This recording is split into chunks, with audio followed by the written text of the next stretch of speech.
Before getting into this episode, I wanted to mention that the Endurance Podcast is partnering with Move Pre-Workout for this season. I'm delighted by this partnership because Move Pre-Workout is something that I've been using in training for the last year. Here's one of their tubs here. And the formulation with Move Pre-Workout is specifically to help you start sessions properly hydrated, giving you a smooth, sustainable energy and supporting stamina over long efforts. So avoiding any spikes or any issues, making sure that you can do the ride or the run in good form. It's science-led, informed sports certified, and built to fuel performance without disrupting it. If you want to give it a try yourself, and I'd encourage you to do so, please go to movepreworkout.com and put in the word endurance at checkout for 20% off. Welcome to the Endurance Podcast series with myself, Mark Beaumont, and of course with Martin Mansell as well. We're just back from a fantastic ride around the countryside of Kendal. Have you warmed up yet? It was pretty chilly. I'm not sure about warmed up. Yeah, it was cold. It's an absolute pleasure to be back in front of a live audience. We're filming this one in front of a live audience. Make yourself known.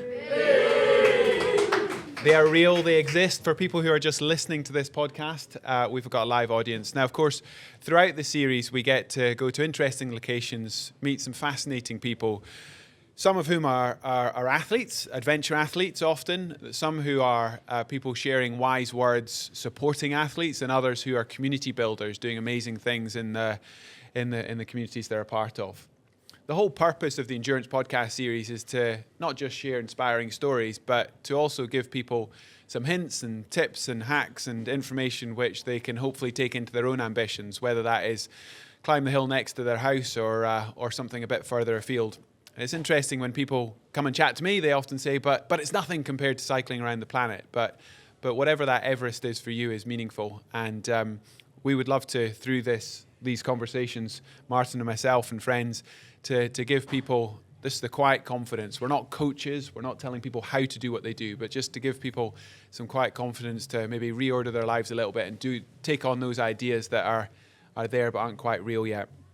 So without further ado, let's get into this conversation with the amazing Helen Rennard. Now, I'm not going to try and tell Helen's story for her, but I'm sure everyone in the live audience knows that Helen last winter smashed the winter rounds of the Scottish Munros. 282 mountains, over 3,000 feet. For most people, if they ever get to complete the Munros, that is a lifetime's mission. To do it non-stop is incredible. To do it at winter, well, only 5 people have ever completed that. So, there's a lot to dig into. And before I allow Helen to say anything, I want to point out that one of our climbing partners and friends and somebody I've admired for many years is also in the audience, Dave McLeod. Great to see you, Dave. And I'm sure you'll be brought into the conversation because I'm aware that before this amazing feat last year, you guys were ice climbing the day before. Most people taper. Most people take a week off. Most people do nothing before they take on the epic of their lives. And the amazing Helen was taking on a gnarly ice climb. So, Helen, welcome to the pod. Thank you. Let's maybe start with nothing to do with the Scottish Munros. Where did you start life? Where did the acorn for that sort of adventurous bug come from? So I grew up in Stafford, and when I was 16, I read a copy of my dad's Chris Bonington book, I Chose to Climb, and it was a chapter in that about winter climbing in Scotland with Hamish McInnes that sowed the seed of wanting to be a winter climber. So I took up climbing always with a view to being a winter climber. So it was always that appealed. I had to kind of go via rock climbing and hill walking as a 16-year-old to kind of get to that point, to kind of get the skills. But it was, I took up climbing always with the aim of doing Scottish winter climbing, which is very much what I do, and it's quite a niche thing, really. So it was at 16 that kind of idea entered my head. So I think my dad probably rused the day I read that book, to be honest, because I think he worries about what I do. I think most people, whether they climb hills or not, gets the concept of climb to the top, see the view, enjoy yourself. The whole idea of taking that to winter and everything that throws at you is a place that very few people will go. Yeah, so I mean, it was specifically it was where Chris and Hamish McInnes were doing the first descent of Ravens Gully, and I think their first attempt they got Hamish got benighted, and he was there in his shirt sleeves and just had an absolute epic, and then they had to go back and do it, and I just didn't realise that people went out and did things like that in the mountains in winter, kind of at night. So it was just reading that for the first time and realising that people did do things like that. That something about that appealed. Why did you choose to do it in winter? I say that because I personally hate winter and I hate the cold, and I love the summer and I love the warmth. Why did you choose to do it in winter? That's a good question. It's hard to answer, but I think the kind of hardship of it and the stamina that's involved and the beauty of the hills in the winter. And I've previously seen sort of films and pictures of people rock climbing, and sorry, no offence, Dave, but that never appealed. Watching people rock climbing, I sort of was never interested in that. It was something about the kind of struggle, I suppose, of doing it in the winter with the cold and the spin drift and being out late at night. It was, yeah. And I was sat at home in my bedroom in Stafford and reading that book, and it was that kind of stuck with me. I'd love to dive into that sort of concept of that sort of grit and toughness, because Martin, you sort of made light of the fact that you don't like winter and you don't like the cold, but you've got a military background. You wouldn't have taken on a lot of the things you've done in your life without that sort of mischief to do stuff that's hard. So I mean, let me turn it back to you, having said you don't like those things. What do you get out of it when you're actually miserable but with a sort of a wry smile and go, "This, I'm going to remember this one"? What is it? I mean, I think maybe I'm preaching to the converted, but I'm fascinated with that concept that if it's easy, it's harder to remember, but if it's hard, I think once you're out in it, it's a different story. Looking at it, and you see, for example, probably the snow on the mountains, and it looks beautiful, but then the concept of going out in that is quite scary. But then once you're out in it and you're like halfway through and the end's perhaps in sight, then the story changes as you go, maybe.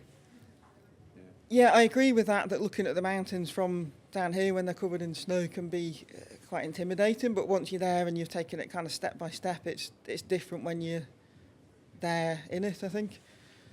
And I've seen pictures of you climbing up like vertical ice sheets.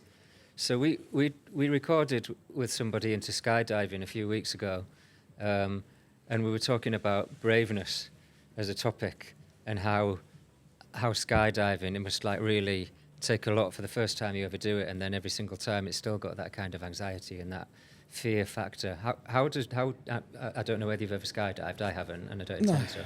But I would see that kind of anxiety and fear, perhaps even more so with some of the stuff I've seen you climbing up those glaciers. I think for me it's quite sort of, it's become quite muddled, I suppose, my relationship with it, because maybe didn't want to get into this early, but I've lost quite a few friends dying in Scottish winter climbing, so that very much changes your relationship with it from something that had always been fun to like there is this association with death potentially. So that and when that's happened, when friends have died, I've taken 1 or maybe 2 years to even go out again.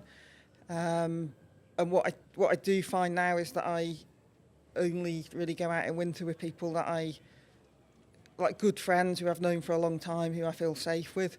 So I'm reluctant to go out with new partners and with kind of young up and comings. I could go out with Dave. I've got other good friends, and I tend to stick with them because I know that I'm safe going out with them.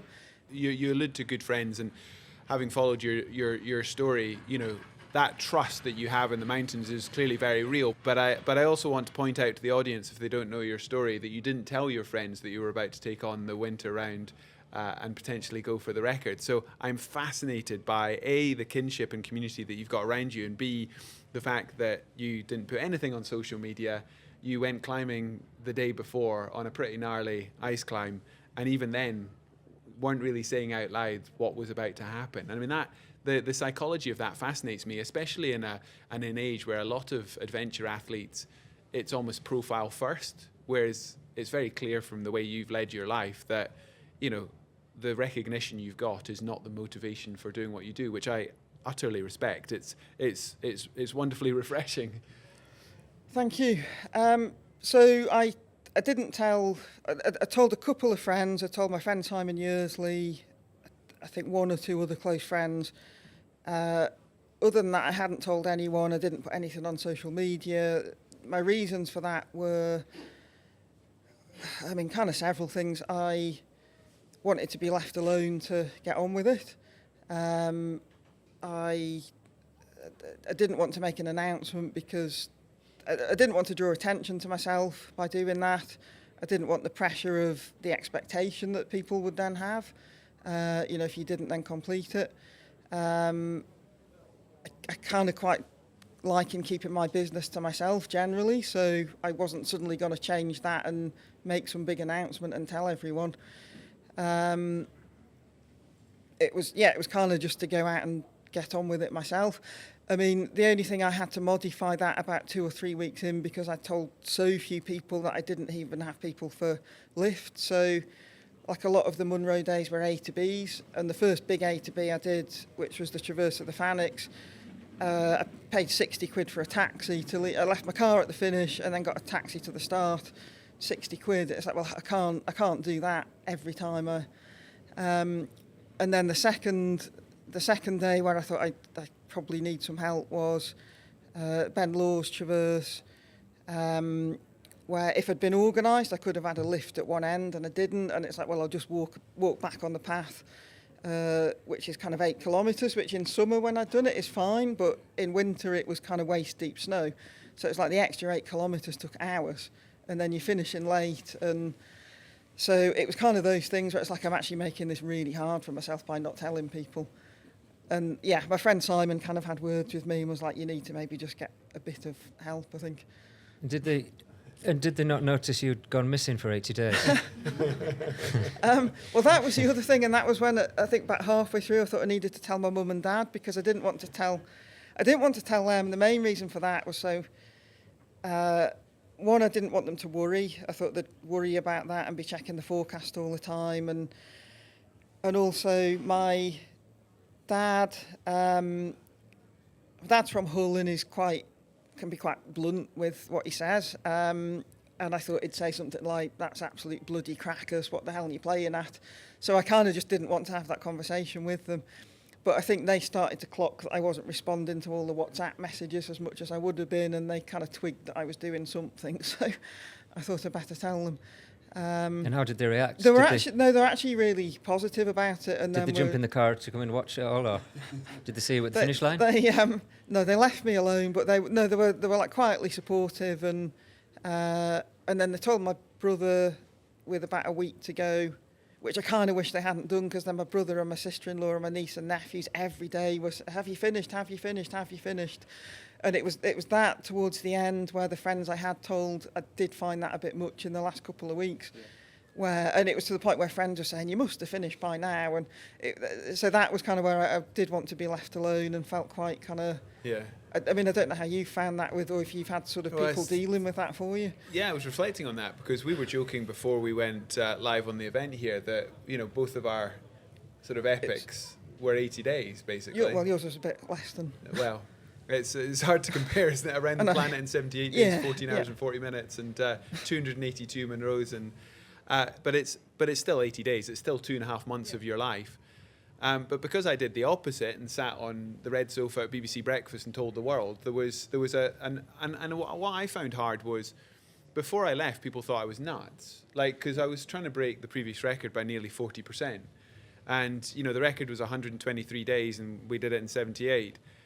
And so people thought we were crazy. And it got to the point where people are talking to each other on social media as if you're not going to see it. And journalists are writing about you, you know, as if you're not a human being. And, you know, when people are talking about you in a way which, you know, you're sort of an object of their story as opposed to... it's just very strange when you have that profile. And so I was sort of very defiant. I was on the start line going, I'll show you sort of thing. And then... I can't decide what's worse, being on the start line with the I'll show you mentality or being halfway around the planet and getting to middle of Australia in less than 40 days And it felt like the tide turned, and everyone was just like, oh, he's proven it's possible. And the second half, for a lot of people, I think they thought was a victory lap. It's like, oh, it's just another 9,000 miles. And I'm like, every day when you're getting out your scratcher at 3:30 on the bike at 4 and riding 240 miles. And even my team started to get quite complacent. And, you know, you could just see everyone going, well, you've done it enough now to prove you can do it. And everyone just started relaxing. And you know what it's like when you're doing that every day? It's like you mess up in any given day and the whole thing's over. So I struggled a little bit with everyone else's expectations. But, you know, I admire how you did it. It's on the subject of things going wrong, like potentially going wrong. So on the very last day, so I did the Loch Arbor Traverse, so it's the Grey Corris, the Annex, Ben Nevis, and coming down from the col at the Annex down to Carmel Geragaret.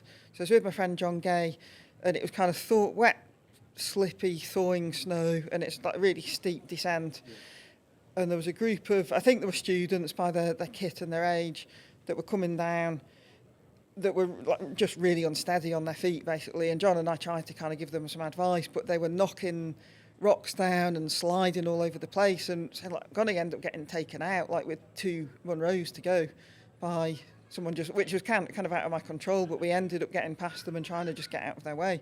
But it's things like that where it's not a foregone conclusion, like it's right at the end. I could have been, you know. Absolutely. And I think because I know too much about your story, let's make sure we cover the basics. So 282 very big hills, tough in the summer, unbelievable in the winter. But give me a sense about everything other than the mountains. So you've got to get between them. You've got to sleep, recover, dry your kit out. You've got to power yourself between it, so you're driving a lot of it. So give me a sense of how you even started to plan this, the logistical task. Because, I mean, the winter round, until you went for it, had only been done, 4 times? Yeah. So in terms of training... Don't taper. That's your big tip. Don't taper. Well, I mean, in fairness, on the climbers probably stood belaying for a lot of that, to be honest. So the training, I mean, I'm kind of good for writing training plans and not really sticking to them, because I, you know, in my head I'll maybe wonder why I'm doing it and have days of not going out. But kind of what I did to prepare, I did a marathon in the end of the summer. I don't know whether that was beneficial at all, doing a road marathon, but I just thought it's kind of a date in the diary and it'll make me go out and do it, and it got kind of stamina under my belt. And then I did lots of hill walking in the autumn with weights in my rucksack, which I kind of do in the autumn to replicate the weight of your winter rucksack for going winter climbing. So kind of 15 to 20 kilograms, and I'd go out and do hill walks and do like reps up the Ben or skirt like one of the Munros nearby. And then in the evening I'd sometimes go on the step machine with ankle weights and weights in the rucksack. So I kind of got a bit of a reputation at the gym, like, why she got all this stuff on her. So I'd go and do like an hour and a half doing that. So I'd have kind of spells of doing it really intensely, and then I'd have maybe a week of, I don't know why I'm doing this, and I kind of wouldn't go out for a week. So it was a little bit, it's probably not how you train, it was a bit kind of up and down. And then it's probably more how Martin trains back in the day with a backpack and a rifle. It was kind of old, a bit old school, I suppose. And so I kind of did that. I mean, that's also I have 30 years of going out in the hills, kind of in my system, if you like, just doing lots of big days and carrying big rucksacks. So I've kind of got that base level already. I did loads of batch cooking, so I just cooked loads of big pots of things and froze them, and so I had maybe like 2 freezers full of meals, so I had stuff that I could eat quickly when I got home. I stock bought like rehydration tablets and all my hill food, just kind of had all of that ready. In terms of when I actually started, so didn't start till the 9th of January. A lot of that was because I was indecisive about actually starting. So it was kind of doubting myself and being in two minds about it and putting it off. So it wasn't particularly planned that I would start then. It was indecision really.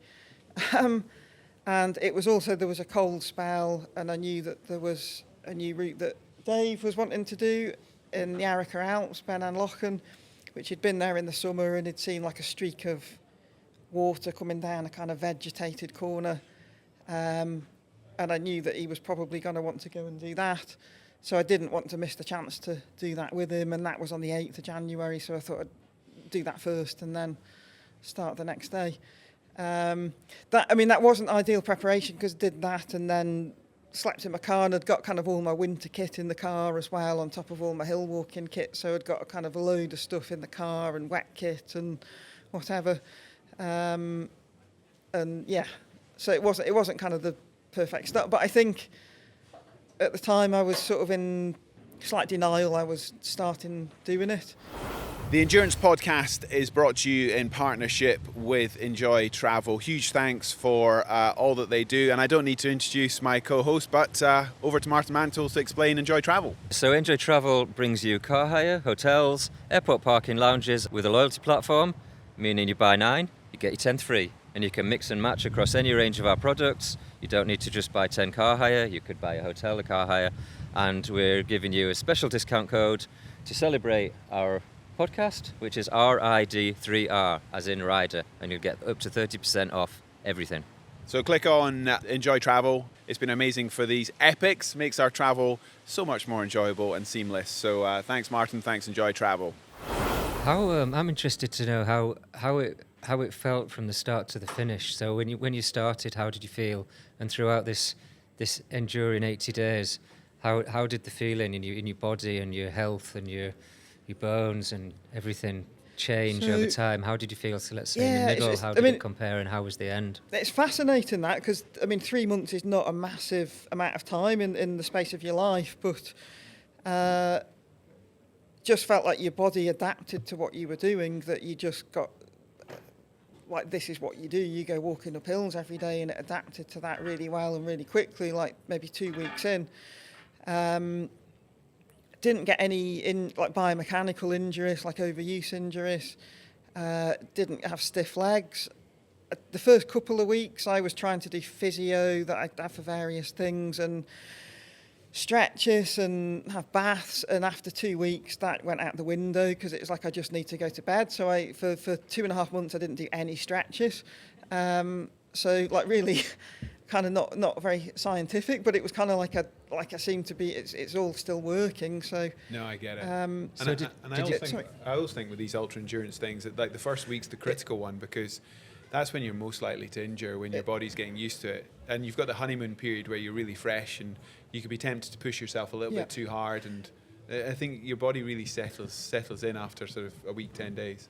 I think another thing, so I hardly ran any of it. I broke into a jog for like 2% out of the whole thing, and initially I'd kind of thought I'll walk like for the first month, and as I get fitter I'll start running.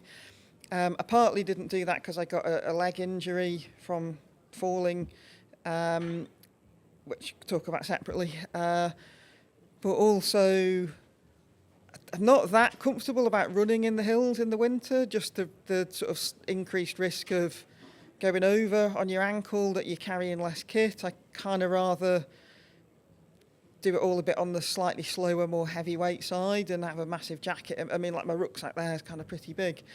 But I'd kind of rather go for the slightly slower, heavier approach and have more kit with me.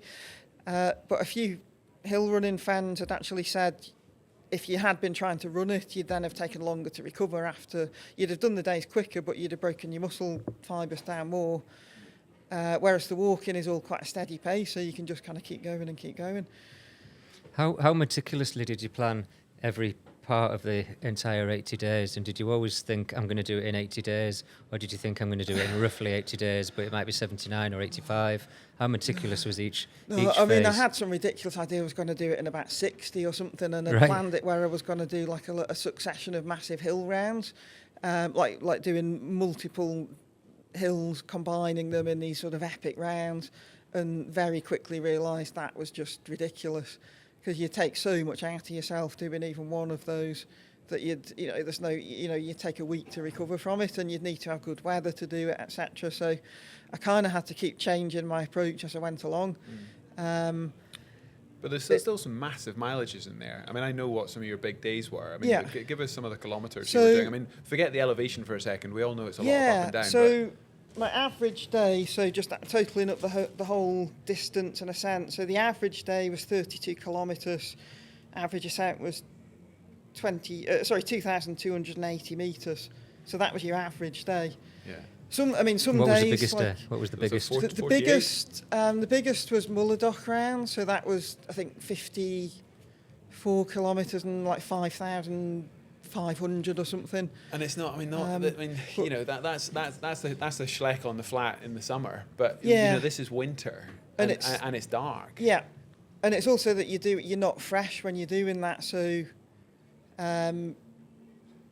So for things like that, those big hill rounds, most people would train specifically for that and then taper and then do it. Whereas the way I did it was that I did the shorter days at the start when you've got less light and to build fitness, and then I left these huge rounds, some of which were like known hill rounds like Mulladoch round, and some were just rounds I'd kind of put together, but I left those for the end. So I ended up with lots of massive days at the end, which fitness-wise I was fine to do, but the difficulty was they take hours and hours, and then you don't have that much time to sleep. So that was the difficulty I was finding, like doing back-to-back. So, for example, towards the end I did... so it was all of the brothers and sisters and Ben Fadder, and the one next to Ben Fadder. So it was a big sort of 13.5-hour day. So these are the Glen Shiel hills. And then the day after that, I did all of the Fisherfield hills, which again is absolutely enormous, and you're having to sleep and drive in between the two. So it was things like that where you were starting to do those back-to-back days. It was never kind of having tired legs. It was the sleep that was a thing. And walking out from Fisherfield, I started falling asleep as I was walking, which I've never had that. Like I was upright walking and was actually falling asleep. Did you feel like giving in at any point? No. Did you ever come even like a little bit close, thinking, I just want to go home, have a hot chocolate, get my hot water bottle, go to bed? Yeah, so when I had the days like that, I just didn't go out. So I had a few days where I just didn't want to go out. So I had 19 days off, which is loads. I bet you didn't have 19 days off, did you? No. But it's as I say, it's apart from the 80 days, it's hard to compare these. But that's an interesting point and question, because obviously everyone focuses on the hills and the physical fitness, and it doesn't sound like that was the challenges. You had a serious injury, which we'll cover in a second, but this, I guess, psychological side of it that Martin's picking up on, the honeymoon period passes quite quickly, the excitement from the start, and then the reality, the attrition of the challenge, the scale of it. Yeah. So the reality of that for me was that every single night when I was going out the next day, I woke up repeatedly drenched in sweat. And for the first 2 weeks, I found that really unpleasant, and I thought I need to somehow get a grip of this, try and control this. And then the reality was I couldn't, because it's something in your subconscious when you're asleep, and I just had to accept this is what it's going to be like for 3 months. So I was waking up. So my sleep quality was generally not that good. And what was that? Do you think that was anxiety? It was anxiety about doing something that wasn't entirely safe. I think that most of the hills I was doing by myself, that you're going up often in bad weather, that it's not entirely safe. You could, I suppose the immediate thing is you go over on your ankle or somehow injure yourself and have an accident or fall down it's the kind of worry of that, and that you're doing it day after day, and that you're often kind of feeling sleep deprived, so your judgment's maybe not brilliant. So, and it was just getting up day after day and doing that by myself. So there was this constant underlying anxiety. Also the first 2 or 3 weeks it affected my stomach, which again I get if I get anxiety. So it was having a bad stomach and these waking up drenched in sweat, which was really unpleasant, And actually. how did you reframe that? So I'm guessing this was the first time you'd experienced. I mean, we've all experienced anxiety in different means, but for you to take on this, you for 2 weeks to be waking up in sweats, needing your sleep, needing your recovery, being sleep deprived, worrying about that. How did you reframe that, or did you not? I think after 2 weeks, I kind of just had to accept this is it, like I can't control this, and this like this is what it's gonna be like every night. Plus, for a quarter of the trip, you were sleeping in your car, which is not exactly 5-star. No, so it was 21 nights in total, and then 13 nights straight at the end.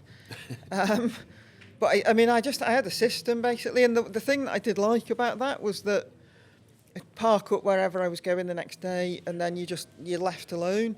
So what I didn't want was to go and stay in a climbing hut or wherever, and then people want to speak to you and they want to find out what you're up to, and I didn't want that, so I just wanted to park up and be left alone and go to sleep.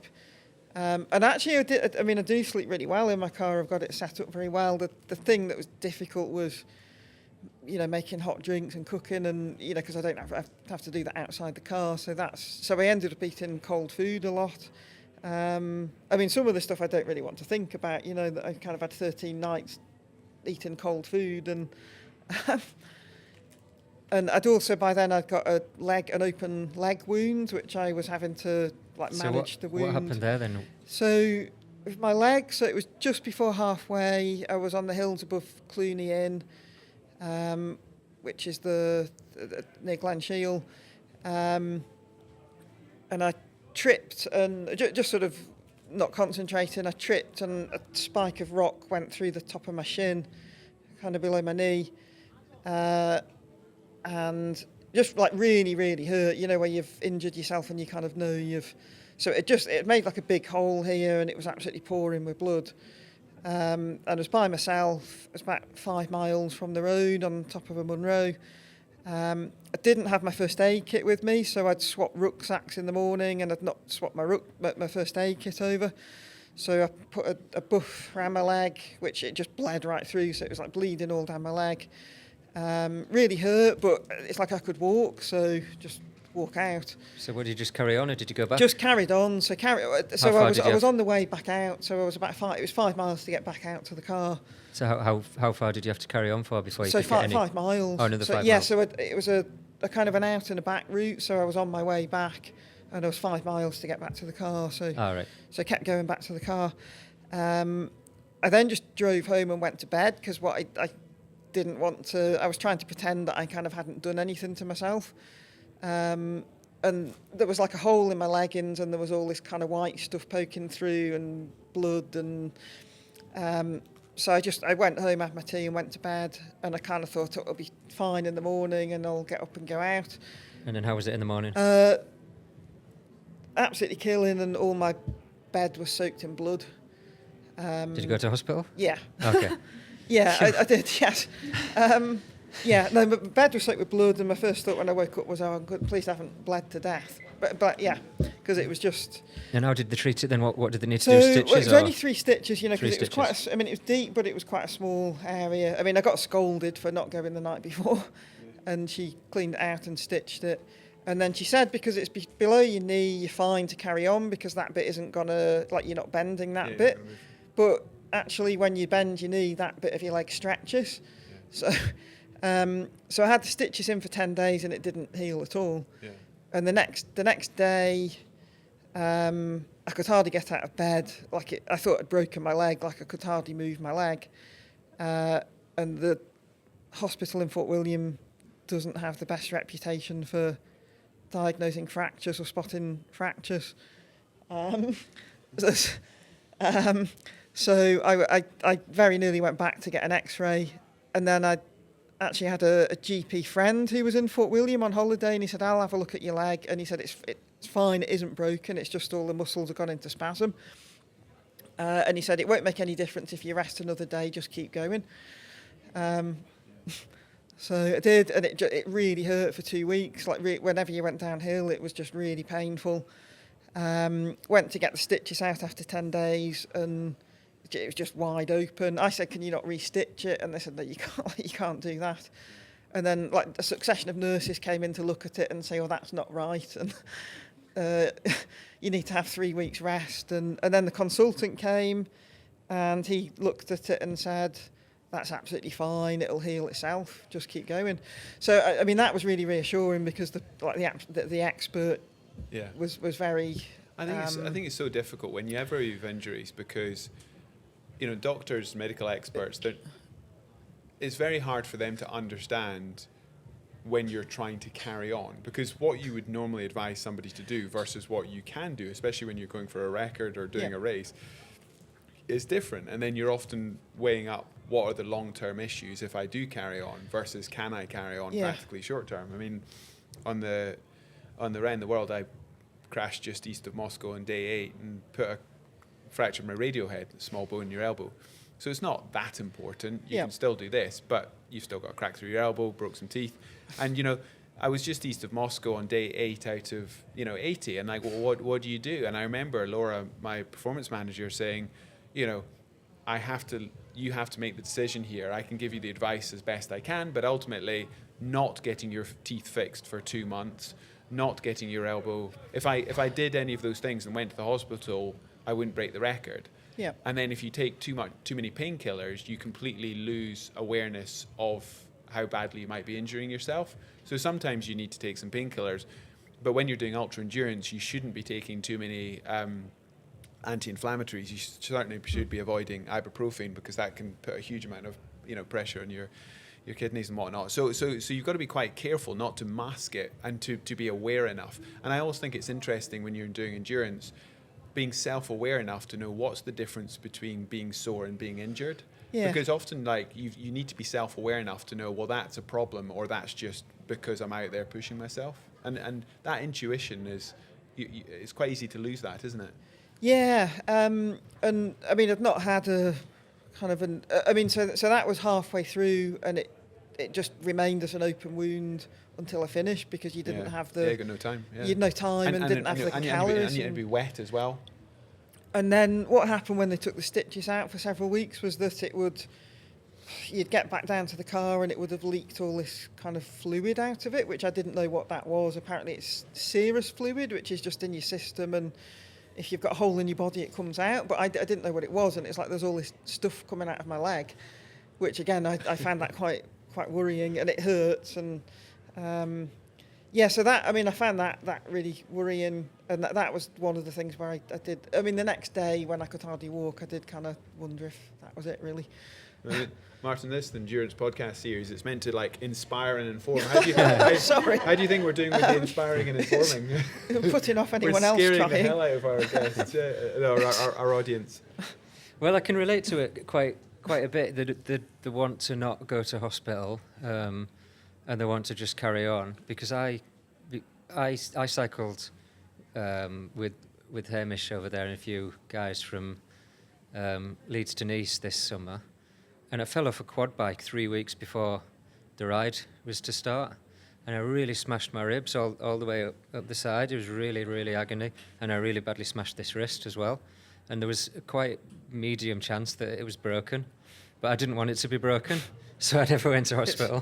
I just carried on. I just rested as much as I could. And I got some bars fitted onto the bike so I could stretch out. And of the ride, the first 5 days were really flat. So my strategy was, I'll just stretch out as much as I can and relax the first 5 days. So it's got 5 days to heal before we hit the Alps. And by the time we hit the Alps, that's when it's going to hurt, but hopefully it's going to have had some time to heal. And it worked, because from the ribs point of view, it got a bit better every day. And the most comfortable position I was in was when I was stretched out on my bike. The most painful position was actually when I was sitting down or standing up or walking. So it worked quite well. And as for the wrist, well, that was quite painful all the way. I just got what do you call the wrist supports, and then again by the time I got to the Alps, it was a lot better. And unfortunately, the very last mile as we came into Nice, I was with you. I was with you. Like you go, how many miles was it? We'd done 201 miles through the night over the Alps, over the highest Alp. And then Alp. you crashed with about 100 metres to go. And then with about 100 metres to go, I fell off my bike. I literally side planked onto a pavement, and I smashed the exact same side of my ribs that had just almost kind of healed. How many miles from Leeds had you done? You'd done like 1,100 miles from 1,100 miles and crash with 100 metres to go. Yeah, and even then, I still never went and got an X-ray. My physio was saying, I was just trying to encourage him to say it's probably not broken, but he was saying, yeah, it could be.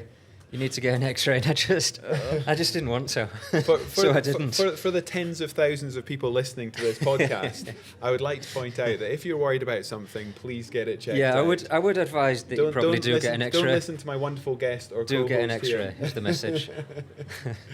But I just didn't want it to be broken because I didn't want to stop training. I didn't want to stop going. So yeah, I just prayed, and luckily, the gamble was okay. But it could have gone the other way, I guess. I don't know what my moral of the story is. I'm just relating to your injury where you just want to keep going. But it's the really. psychology, isn't it? It is the psychology of knowing what is.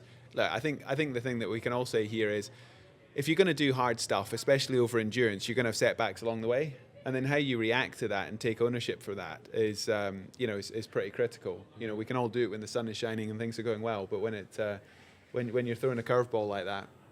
And in my defence, I did speak to you about it. I did speak to Matt, the physio, about it, and you both just said, "Yeah, well, you've just got to carry on. Yeah, Things happen, and you did. There's no choice." In terms of carrying on, I know, Helen, this was an extraordinary solo feat of endurance, but you've also chatted to me before about the power of friendship, the power of community around you. Can you talk a little bit about those that, even though you tried to keep it stum to begin with, that really helped you through the challenge? Yeah, so shall I name people, or if you want to, if they want to be named? Yeah, I think so. I had so my good friend Simon Yearsley. He acted as my kind of safety person. So that was maybe 2 weeks in, and he said, "You kind of need to tell someone where you're going. That would be a good start." So I'd message him my route every day and like an ETA, and then a worst case scenario. And he was really, really good at being positive and enthusiastic, just without fail.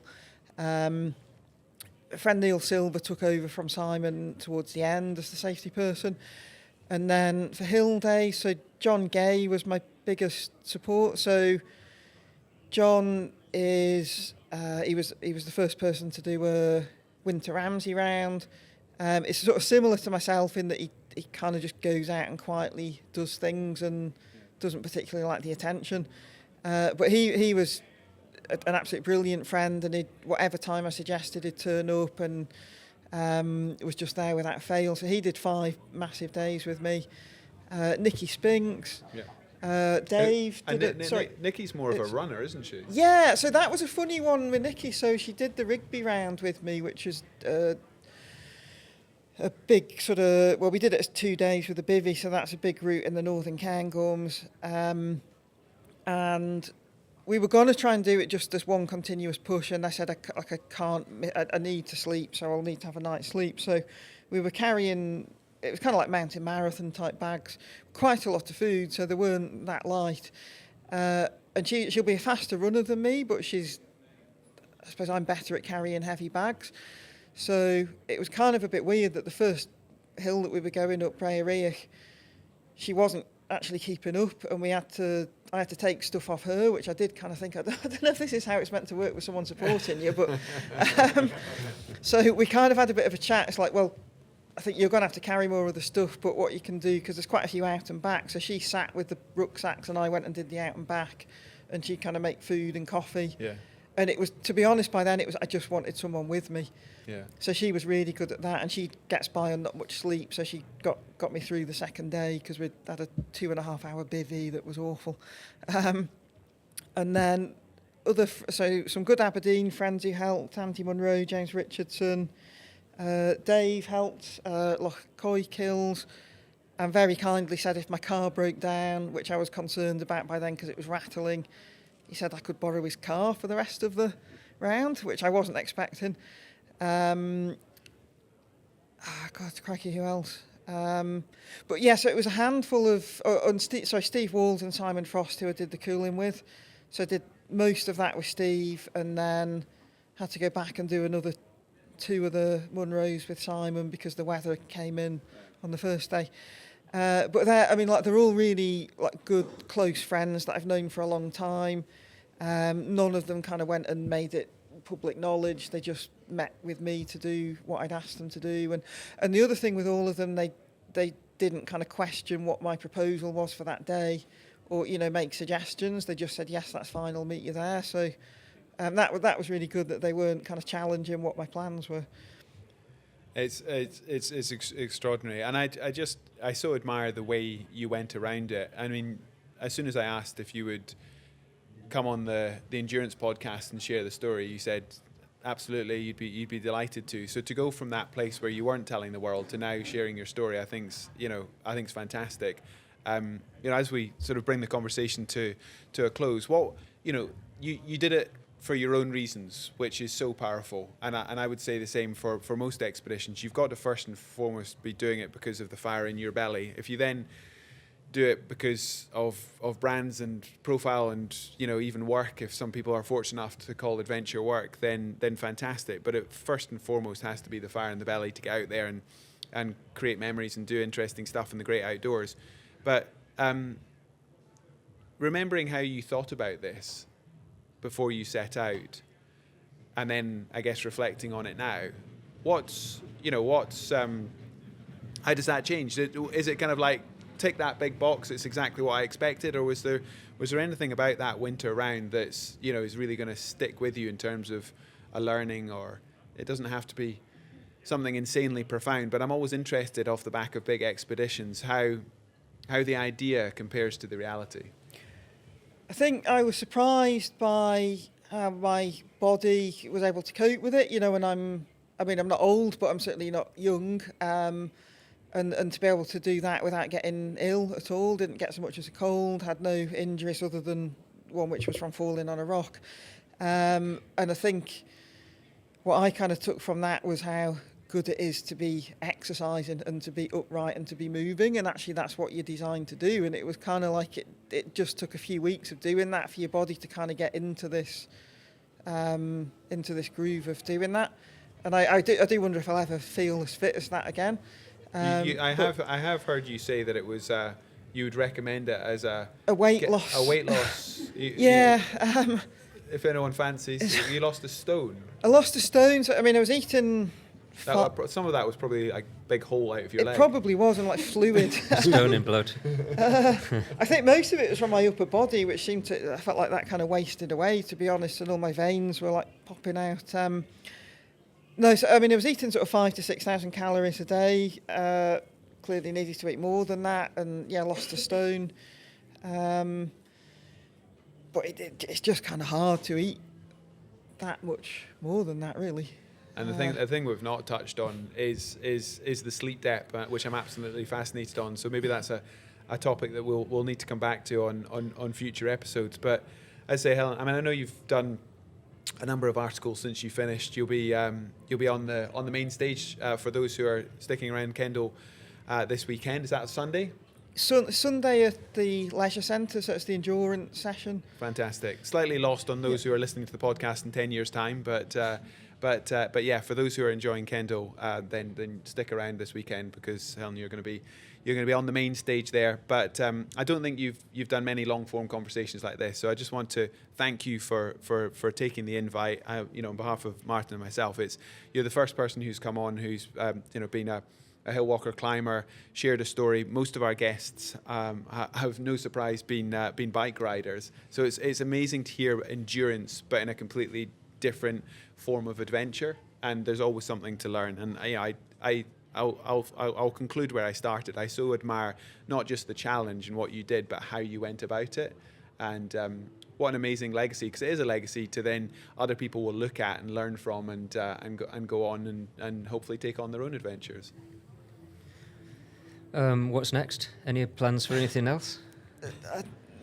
I don't know at the moment, no. And if she's thinking about it, and if she's not going to tell you. I was going to say exactly that. I'm not going to announce it here, am I?